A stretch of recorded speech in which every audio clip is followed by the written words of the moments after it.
topic number 3. It is actually the final topic of our course outline. We call it emerging issues and ethical purchasing. I would like first to discuss ethical purchasing, and then I mention a few emerging issues which I would like you to check into.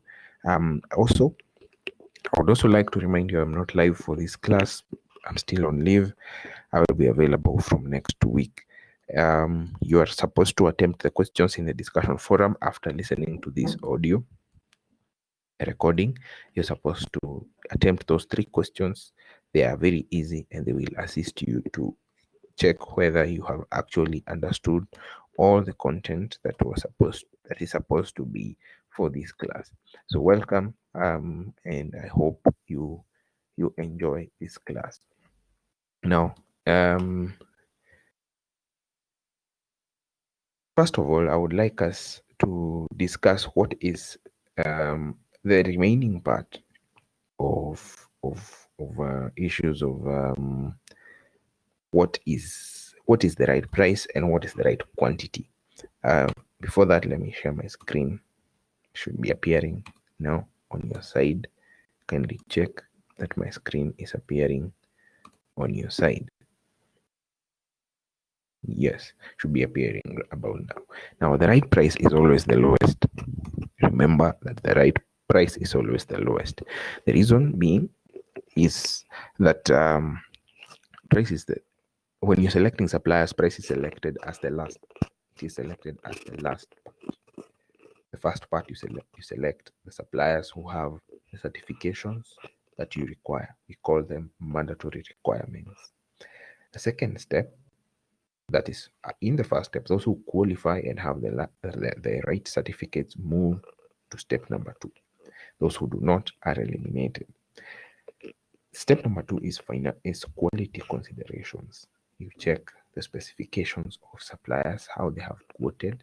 Those with the right specifications proceed to step number 3. Those without are eliminated. In step 2, you give marks because there are many specifications that you'll be checking. You have issues of performance of the items they will be bringing you, international or national standards, whether those materials meet national or international standards, whether they are environmentally friendly, whether they have high cost of maintenance, and issues like that. So you award marks in step 2. Those who qualify move to step 3. The final step is selection of the lowest price. So you see you have already selected suppliers who have the right quality, suppliers who have the right certificates for the organization and for their items. So selecting the lowest price is not always a disadvantage. However, it's not a must that every time you select the lowest price. There are a few factors that can influence this. One of them is the supplier. If the supplier is untrustworthy, trust is the rule of the thumb, meaning that without trust, you cannot select a supplier. However, a supplier who is trustworthy is usually selected. And if the supplier with the lowest price is untrustworthy in the market, they have a poor reputation. Step number 2, point number 2 here. If they have a poor reputation, then you can also not select them.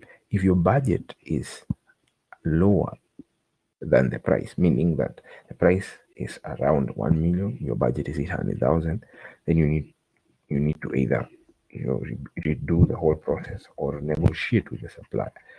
If the lead time of the supplier is too much, you need the materials in 1 week, the supplier is saying they can only deliver in 1 month, then that is untenable. The quantities are likely to be involved in over what period. If the supplier cannot supply the quantities you require, then you need to eliminate that. But those issues could have been eliminated in step number 2 of quality considerations. The level of demand, the availability of the product, these others, but the first 2, you mentioned the first 3. Supplier is a trustworthy, supplier has a poor reputation, the budget is lower than the price of the supplier, then those ones are the ones that can seriously affect you and cost you not to select the lowest price as the best pricing mechanism. Suppliers can use cost-based pricing.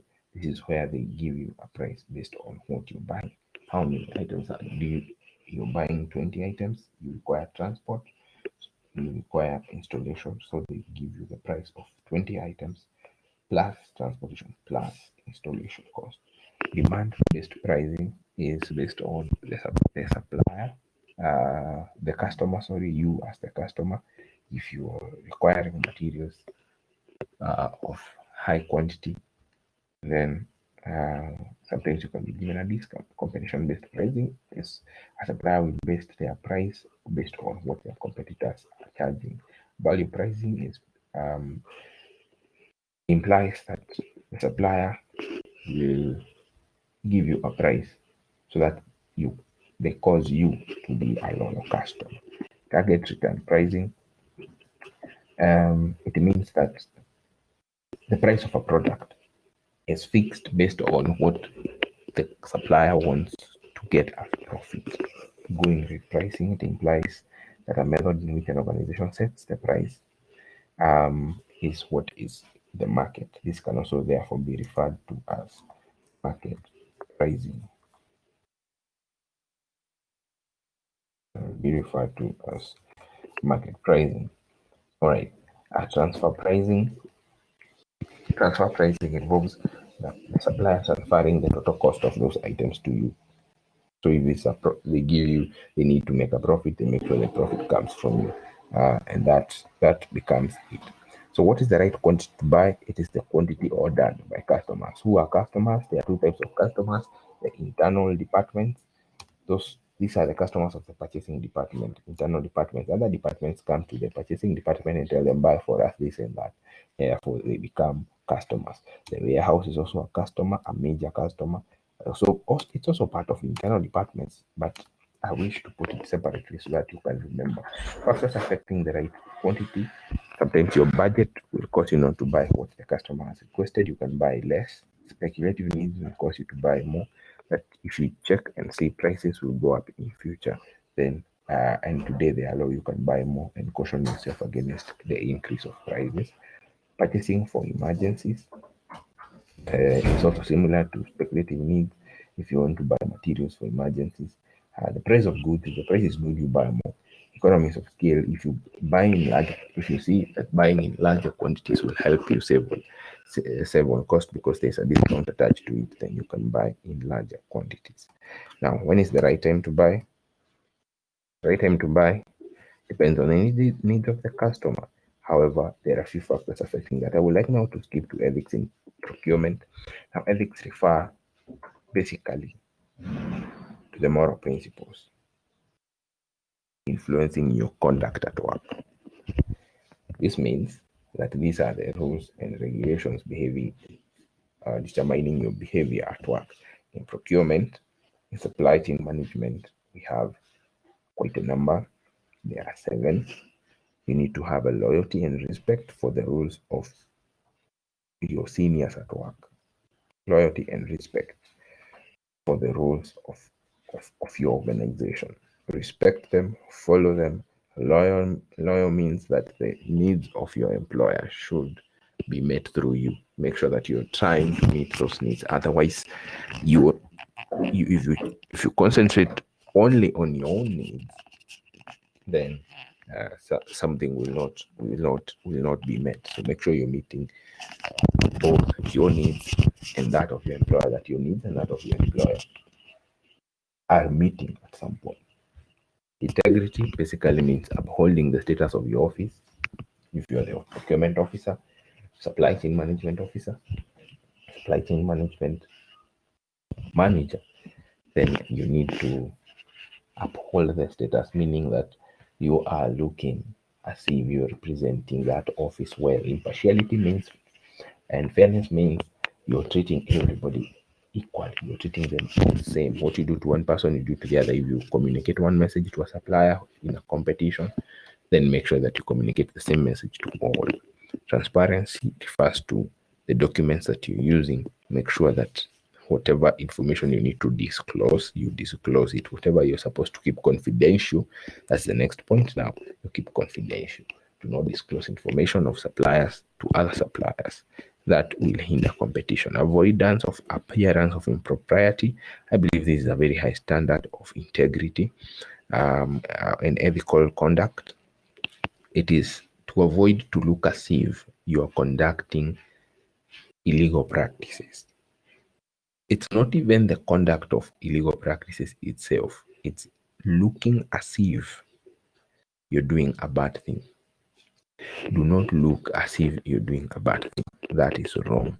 So this is a very, very high standard. So there should be no suspicion that you are attempting to look as if you're doing something wrong. Due diligence is a very, very important and a key, also a very important part and key to your behaviors. This means that you do your own background check. Whatever a supplier tells you, do not be quick to believe it without doing your own background check and research to see or to find out whether the information is true. I have explained that here below. There are a few practices that we call unethical or risks that can affect the management of a supply chain. Conflict of interest basically means that you have two interests that are colliding. One that is yours, the other one of the organization. As I mentioned earlier, it is the opposite of loyalty and respect. As I mentioned earlier, your interest and that of your employer should meet. But in this case, they are not meeting. For example, you're a procurement officer. You are supposed to select a supplier for a certain for supply of goods of certain value to your organization. However, your own company, which you registered, is competing among other suppliers. The question is now, will you choose the best supplier or will you choose your own company? So where your company is competing, your in government we say your company should not compete where you are procurement officer. However, if you find yourself that a relative has also a company that is competing, you should disclose the information by writing a letter and stating that there is a conflict of interest between your work as a procurement officer and the suppliers, one of them who is your relative, and then you excuse yourself from the process as a procurement officer, concentrate on other businesses in the organization, and allow someone else, another procurement officer, to come and be the one to select the supplier who will win. Otherwise, it's very hard for anybody to avoid selecting your relative as a winner in competition, which and doing so will be basic violation of law. Fraud means illegal representation or misrepresentation of facts. In other words, it's a lie. So a supplier tells you a lie. If the lie is too vital to the process of selection of suppliers, you cancel the whole proceedings. That's the only remedy. In the first part, conflict of interest, we have said the remedy is for you as a procurement officer to remove yourself from the process. However, for your own company, you're not allowed to compete. However, in fraud, if the lie or the misrepresentation of fact, the lie or the misrepresentation of facts is too vital, it is affecting the process too seriously, then you can cancel the proceedings. However, if it is not affecting material facts of the proceeding, for example, the supplier said that they actually, let me see one of the issues that can come up. Maybe the supplier said they are in Nairobi. However, they're in Nairobi Moi Avenue. However, they're in Nairobi Haile Selassie Avenue. That's something that can be corrected. I don't think, unless it can seriously affect the delivery of goods, then that's no problem. But if they say they're in Nairobi Moi Avenue, but they're in Mombasa Moi Avenue, then that's a serious misrepresentation of facts. It will affect lead time. It will affect the time taken to deliver materials, the time taken from when you order and you receive materials. And so that's a serious misrepresentation of fact. If you had already selected the supplier, you can cancel that selection and inform this particular supplier not to do that again. Corruption means undermining the law. Any issues that undermine the law, it includes majorly bribery. If there's bribery, then you cancel proceedings. If there's corruption, you cancel the proceedings. Coercion means a person is forcing you to do something, either by a threat of harm or force. So they are threatening, someone is threatening to bring harm if you do not select them, you cancel proceedings. Collusion is temporary and uncompetitive prices provided to you. Mainly happens in duopoly markets where you have two suppliers or a few suppliers, like five suppliers. They can easily collude and say this is the price, yet it is not the price. And so that becomes a problem. Now, collusion in other words is a cartel. Someone says if they are only two, they can be saying, okay, for me, I'll quote 1 million, you quote 20 million, so that the 1 million wins. Next time, the one who quoted 1 million last time will quote the 20 million, so that the other one can quote 1 million and the other one wins. So that can be a cycle. They are not allowing you to select the best supplier, they're already selecting for you. So in such a case, you also cancel the proceedings. So you cancel proceedings if these three occur. These three occur. You may or may not cancel proceedings if these two occur. May or may not cancel proceedings if these two occur. The two at the top. So thank you very much. Kindly attempt the questions in the discussion forum. They are very, very important for your learning, and I will be happy when you do so. Enjoy your day.